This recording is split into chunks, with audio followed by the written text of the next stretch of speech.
Hello everybody and welcome to this CMEMS presentation and demonstration. I'm Etienne Saïk from Noveltis, and today I'm going to introduce you to a new QGIS plugin developed by Noveltis for the Copernicus Marine service, and which enables an easy NetCDF files manipulation. NetCDF is a command file format used for meteo and oceanic data, which handle several variables. All data available for free on the Copernicus Marine Service are distributed at the NetCDF format. In this first part, I will show you how to download and install the NetCDF plugin and how to use it basically. The zip file used to install the plugin is available following the link in the description of this video, and the user manual is also available.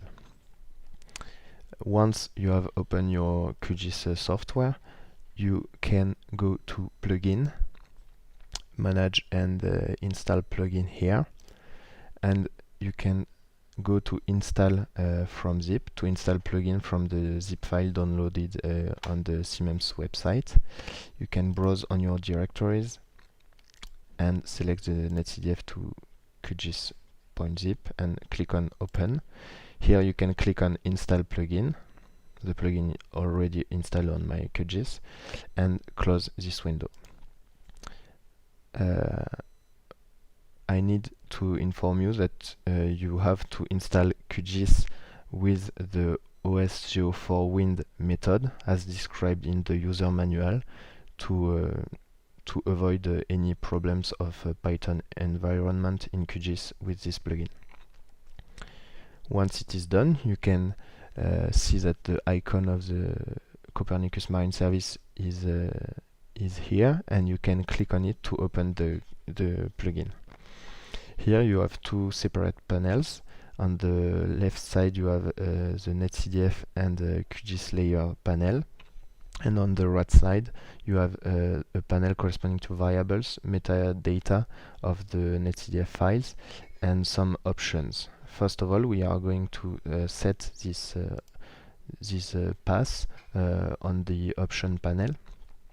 First of all, you can add an input default directory, so to load your CMEMS or NetCDF data.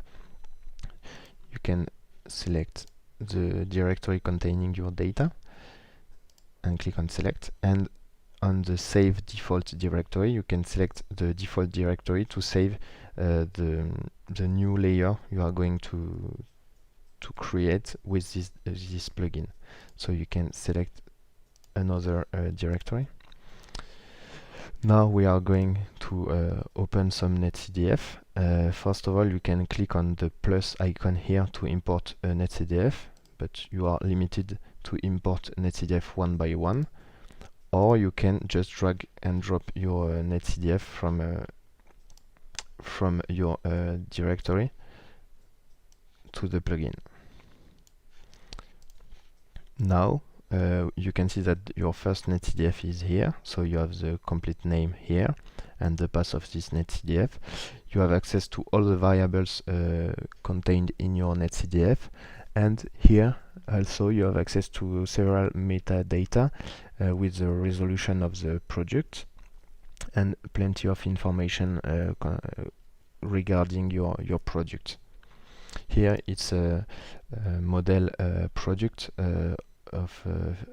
extracted from a physical model at a monthly temporal resolution, and we are going to display some variables of this project.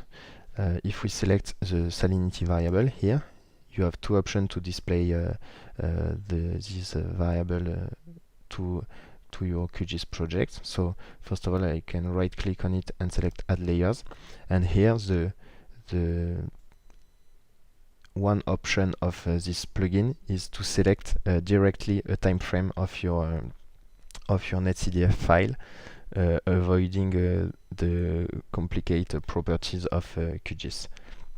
So here we can select directly one or several time frames, selecting with control. I select the first 3 time frames. I have only one depth, so I don't need to select a depth. and I can change the name of the group to import the layers on. Here I set the minimum and maximum value on the minimum and maximum value of all layers, and I keep this palette. You can click on add and close here, and you can see that on the background the 3 layers have been imported to your QGIS project. If you zoom on your map, then you can see that you have your several layers here. You can go back to the plugin, and here I am going to show you how to visualize several time frames in a kind of animation. So you can right click on your variable you want to display and select sequence layers. Here typically you can select all the time frames or several time frames using Control or using the Shift key on your keyboard and going to the bottom of the time frames. You can select all the time frames, select the name of the group